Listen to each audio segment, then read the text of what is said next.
सराय आलमगीर के नवाही गांव खरका में जामिया मस्जिद गुलजार मदीना के सामने गंदे पानी का जोहड़ मोहल्लेदारों के साथ साथ नमाजियों के लिए भी मुश्किलात का बायस बन गया। गंदे पानी के जोहड़ की वजह से घरों में पीने के पानी में भी बू आने लगी। पीने के पानी में हेपेटाइटिस सी का भी इंकशाफ हो गया है, लेकिन इंतजामिया की खामोशी समझ से बालातर है। गंदे पानी के जोहड़ में मच्छरों की अफजाई से कई मोहलक बीमारियां फैल रही हैं। अहले मोहल्ला का कहना है कि बीमारियों की रोकथाम के लिए और नमाजियों की परेशानी को मद्देनजर रखते हुए MNA MPA और इंतजामिया से भरपूर अपील करते हैं कि इस गंदे जोहड़ की निकासी के लिए एक नाला बनाया जाए ताकि आवाम को रिलीफ मिल सके। इस पानी की वजह तो इस महल्ले के लोग असी बिल्कुल परेशान हाँ। घर च इस पानी की वजह तो स्मैल आनी है। ठीक है, मस्जिद के सामने जामिया मस्जिद के सामने पानी खड़ा है, नमाजी भी बहुत तंग होने वज़ू वगैरह करना तो पानी च भी स्मैल आनी है, बच्चे भी बीमार होने।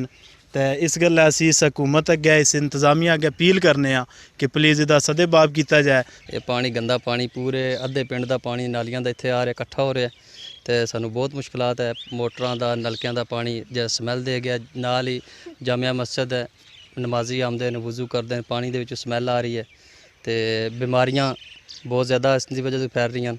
तो साडी हुकूमत के अगे अपील है इस पानी का कुछ किया जाए। कैमरामैन सैयद इस्माइल बुहारी के साथ सैयद अली हसन बुहारी, आलमगीर न्यूज़, सराय आलमगीर।